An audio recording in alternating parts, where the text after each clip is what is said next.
Thank you very much, Presiding Officer. I want to spend most of my time talking about the impact that smaller countries can have in international affairs. Others have referred to Mary Robinson, and I very much commend the work of the Mary Robinson Foundation for Climate Justice. Their work is in 4 parts: sustainable energy, climate justice, food and nutrition, and gender impact. Sustainable energy is clearly one where Scotland has a set of engineering skills that would enable us to work on that agenda. Climate justice, Mary Robinson came to launch our Climate Justice Fund with the First Minister. I had the great privilege of chairing that session. Food and nutrition, areas where we have considerable expertise. Now, I've previously spoken in this place about the gender impact of climate change. 70% of small farmers in Africa are women, and it is these small farmers who are being most differentially affected by climate change. They're having to go further to forage for fuel, for cooking. They're having to carry water further to water their crops. They are the people who are paying the price for the international injustice that the Western world, the developed world, imposes upon people. And we are privileged in Scotland to be part of the campaign and practical effort that we can make to help such people. Now, Tavish Scott has just spent a great deal of his time talking on 2 international bodies, NATO, the next Secretary-General of which, of course, is the former Prime Minister of Norway, a country comparable, a little smaller, than Scotland, a man who will be taking the hardest decisions that can be taken. Small countries can do that. Now, who is the President of the General Assembly of the United Nations at the moment? Mr. Ashe of Antigua and Barbuda, a country that probably most people here have not heard of. Population in 2011, 81,799. So small countries can punch well above their weight. Mr. Ashe has chaired sessions at the United Nations on international trade and development, information and communications technologies.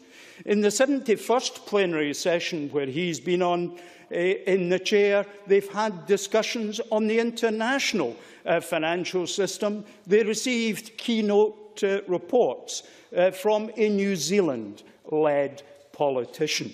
So small countries are there to do big things on the international stage. It's worth perhaps commenting on Tavish Scott references to South Ossetia and Abkhazia in Georgia.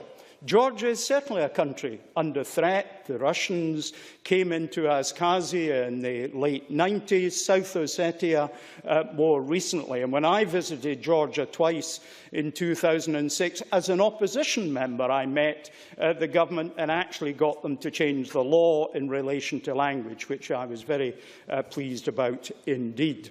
Now, let's just turn to some of the things from the Tories. The Tory spokesman, Jackson Carlaw, has suggested that others are thinking he's not consensual. Well, when your amendment deletes reference to human rights, I think that's stepping away from consensuality. When your amendment deletes reference to humanitarian operations, I think that is to step away from consensuality. When the amendment deletes reference to democracy itself, we see a step away from consensuality, and finally it deletes reference to global poverty. But most astonishing of all, we heard Jackson Carlaw today commending the work of Labour members at Westminster who saved that institution. By the way, not a democratic institution with 820 unelected and undismissible members, the House of Lords, and 650 electable ones in the House of Commons, commended them from saving that institution from making the wrong decision on Syria. I won't, I have no time, I'm sorry. Mr. Stevenson, Stevenson, it's a point of order. Could you resume your seat, please? I do beg your pardon, Presiding Officer.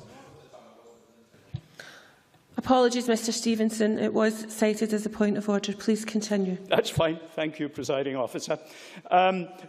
Scotland, he is, however, in favour of Scotland having international influence, but he would seek to have institutional arrangements that prevent us being able to do so.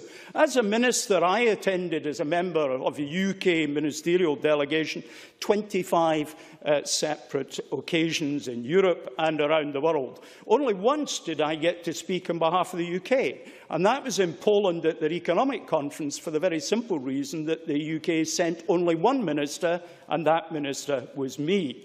Otherwise, even when the UK minister is absent, as Paul Hillhouse has found, we don't get to speak. We have to move to a world where Scotland can go to the important occasions, give what we have to give, which is very substantial, and get the decisions that matter to us. Go, give, get. And until that happens, Presiding Officer, we are not truly making the contribution we should and must make. Thank you.